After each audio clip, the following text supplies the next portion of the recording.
Alex Kirshner, week 7. We're hanging on for dear life with the picks, but we're going to get things turned around, aren't we? I feel like there is nothing that we can do at this point other than have a strong process, try to look at these games intelligently and make the best picks we can. I actually feel really good about what I have this week, better than I felt about what I had last week. So yeah, let's go and do it. Let's get some money in the bank. Exactly. Let's trust the process. Let's get the spread. You went 1-4 last week. You're 12-16 on the year. Like I said, we're going to get this turned around. I went 2-3 last week. I'm 16-16 on the year. I'm holding my water right now. But so to get into the games this week, both of us like Steelers and Titans, the game that is. You have a personal emotional interest in this game, in addition to a vested interest. I took the Steelers on the money line plus 108.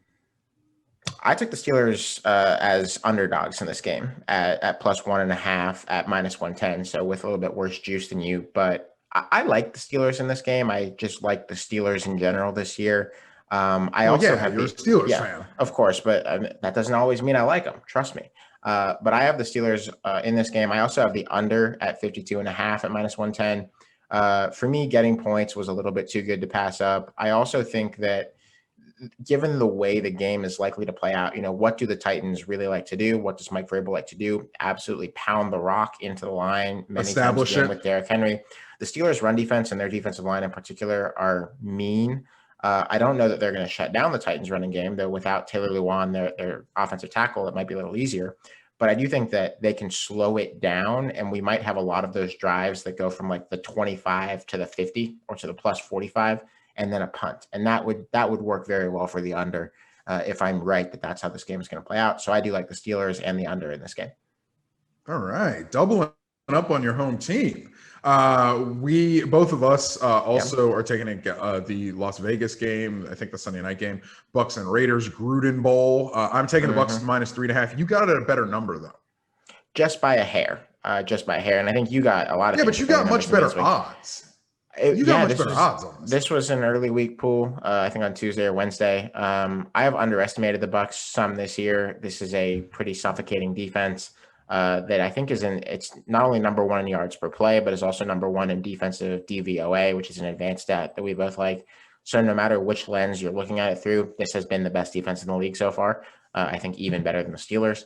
And at a field goal or less. And I think that, honestly, I feel pretty good about at 3.5 too. I just think the Bucs are a better team, and I think that they should cover that. I don't know. Am I off there? I hope not. No, I took him at 3, so don't worry. Yeah. Or at 3.5. You just got him at the better number and the better odds.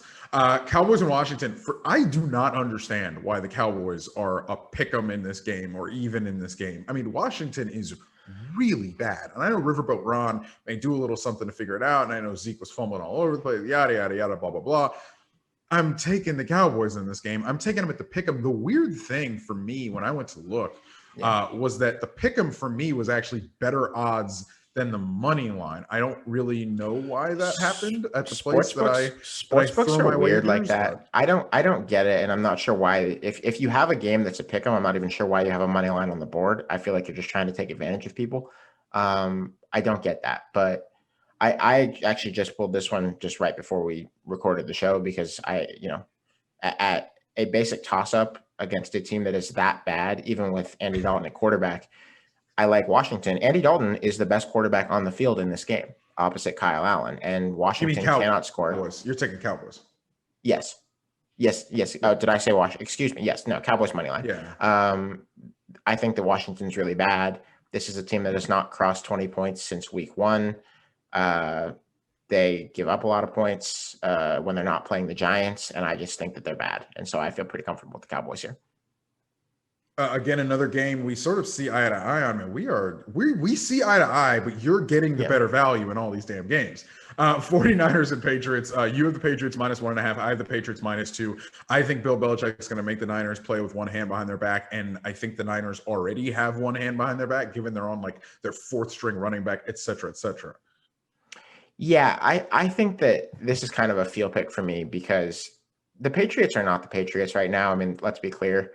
And they looked very bad last week, very flat against the Broncos. But I'm just not a huge believer in the Jimmy G 49ers. They looked a little better against the Rams last week and cost me some money in doing that.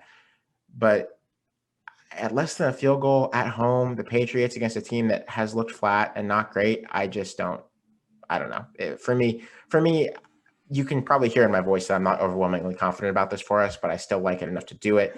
I also have a pick. I'll move us on to the Thursday night game that's taking place within hours of us recording this. I have not picked many Thursday night games this year. I'm doing another thing that might be reckless here and taking the Eagles -4.5 in this game over the Giants. This game is being played in Philadelphia. Not trying to overstate how good the Eagles are. The Giants are just like really bad, and I think they might be the worst team in the league other than the Jets. A lot of great things going on in New York right now. These are both bottom 3 teams in DVOA. Again, that stat that we like a lot. I don't think Carson Wentz is as bad as he has appeared for this season, and I think the Giants defense might be just what the docs are ordered. It's an average to below average defense. I'm a member of the Travis Fulgham Hive, this great new receiver that has come up from the practice squad for the Eagles and is dominating. So we'll ride with the Eagles in that game. Okay. I'm taking some different birds. Seahawks and Cardinals. I'm taking the over 56. We are big Kyler Murray fans. We are big Cliff Kingsbury offense fans. We think that there's going to be a lot of points in this game. By we, I mean me. I think this gets over that considerably pretty high number in that divisional matchup. I'm with that. I think that is a respectable pick. I have an interesting pick this week of the Bills -11.5 over the Jets. So I did not get this as early as I would have liked. I did not mark this down when it was at like 10, which is where it opened. I wish at the end of last weekend. When I looked, it was at like 13.5. I think that I looked on I could look Monday or Tuesday, and it was moving. It already moved at like 1.5 by that point. But I was like, all right, clearly the Jets are obviously we know that they're one of the worst teams in years, but like clearly there is something here where they are just like even worse than I thought, and maybe we should do this. And it's gone up like another 1.5 since I grabbed it. So not as early, not as late as I would have liked to have, not as early as I would have liked to mark it down, but at least not as late as some. The Jets are just terrible. And I guess, fading historically bad teams is not generally bad policy. So I feel comfortable with it, Yeah, the Jets, I looked and sort of gained it out. I don't think the Jets are going to be less than a touchdown underdog the rest of the season. I just don't think it's going to happen. Lions and Falcons. I'm taking the Falcons at -1. These are both teams that cannot hold a lead. The Lions got right against my Jaguars last week, but the Falcons got right against the Vikings. They did. Cost me money. I really think the Falcons maybe turn a corner here. We know the talent's there, so I am taking the Falcons at -1. It makes sense because it would be very Atlanta for the Falcons to get things together and be out of the Trevor Lawrence sweepstakes in that regard. I have the Browns -3 over the Bengals. I just don't think the Browns are as bad as they showed last week. The thing that gave me a little pause here is I'm not sure how Baker Mayfield is feeling physically after some of the shots that the Steelers gave him last week. But I actually am still kind of a believer in the Browns. I think that they have a pretty decent shot of sneaking into the playoffs this year. I think that Myles Garrett will make more noise against the Bengals than he did against the Steelers, and that at a field goal or less, it feels right to me to go there with Cleveland this week. Panthers go to New Orleans, play the Saints. I'm taking the Panthers +9. The Panthers are an improving team. I know that they did not beat the Bears last week, but I am still buying what the Panthers are selling, and I am buying these 9 points. This is a church of the big number pick. Yeah, I actually thought we were talking about this before the show. Like I could have sworn that I had put this down earlier in the week at something better than the current number. I'm going to take Carolina even at 1.5 worse than you at +7.5 because it's still north of a touchdown. I don't think the Saints are very compelling. They don't have the firepower that they used to. Drew Brees appears to be very much in the last legs of his career, and I don't know. It seems like they could absolutely be flat enough for even at 7.5 for the Panthers to cover this. So I'm going to add Carolina +7.5. And as I'm looking at it right now, that's at -110. So we're going to mark that in just a moment. That's the last pick of the week from you. The last pick of the week from me, Kansas City and Denver. So when I looked last night, I was like, wait, 46? That's a low number. And I fired on it without really looking.